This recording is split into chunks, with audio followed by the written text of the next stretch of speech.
Around the world, people regularly go missing and in many cases are never found. In some missing cases, the circumstances of their disappearance is so unusual it is as if they have passed over into another dimension. The disappearing runner. In 1873, a shoemaker by the name of James Burn Worson of Leamington Spa in central England considered himself to be an excellent athlete.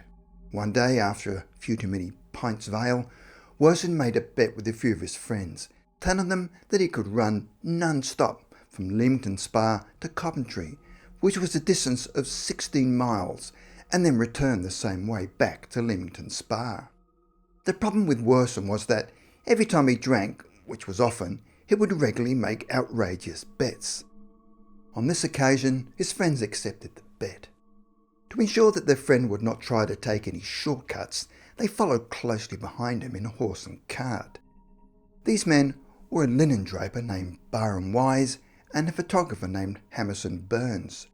The date of his run was the 3rd of September, and for the first few miles James was progressing well until they heard him cry out and then trip over.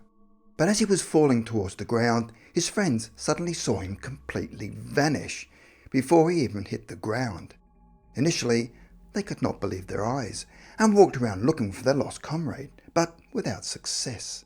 They hurriedly returned to town to report his disappearance to the police. The police were initially suspicious and suspected Wise and Burns of foul play, but after further investigation had to accept the men's testimony that James Burn Worson had somehow slipped on a rock and vanished into thin air. The Vanishing Prisoner. In 1815, in a Prussian prison in Danzig at Wishelmund, now modern Poland, the following event occurred in full view of witnesses.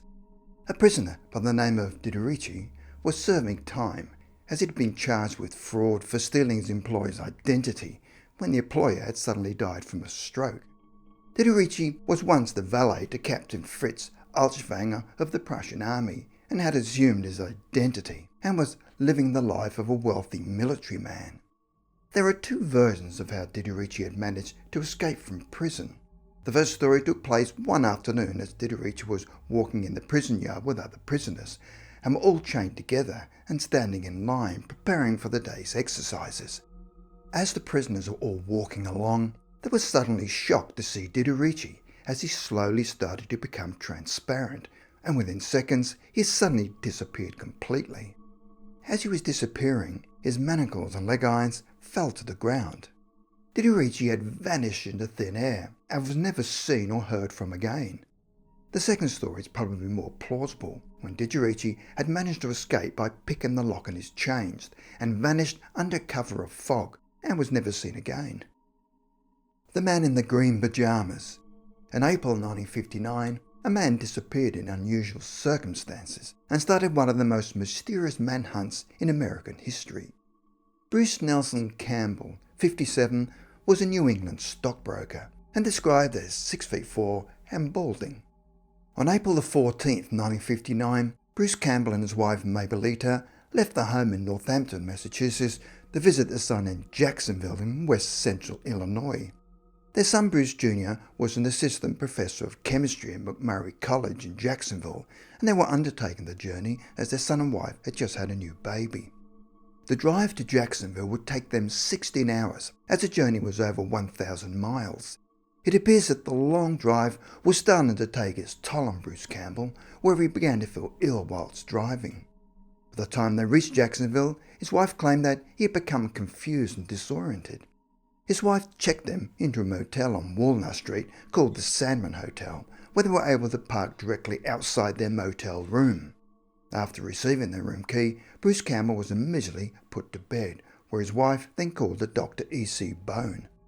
Dr. Bone then prescribed him medication to help him sleep, but Bruce Campbell continued to be in a state of anxiety, where he woke his wife twice as he was concerned he had not locked their vehicle. At 2:15 in the morning, his wife awoke, and as she turned to check on her husband, found that he was no longer in the bed.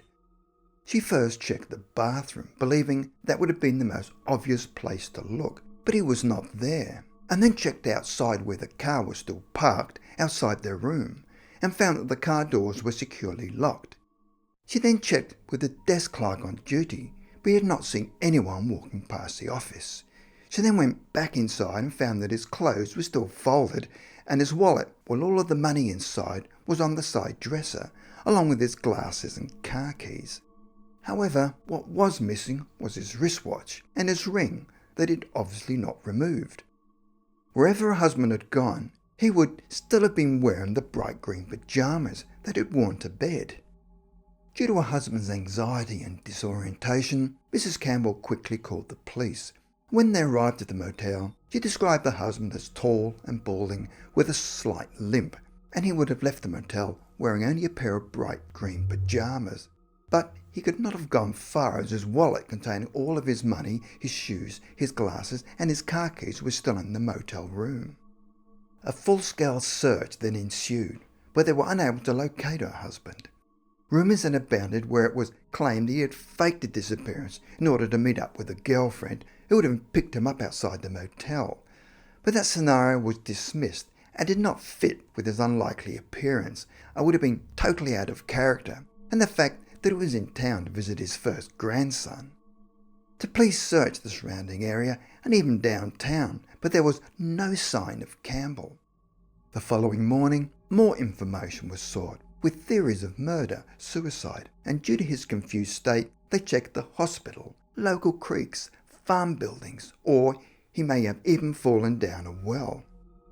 Jacksonville Police Chief Ike Flynn and Captain Charles Runkle employed a fixed-wing aircraft and a helicopter, but found nothing. The following day, they called in local firefighters to join the search and a boat to dredge Movister Creek.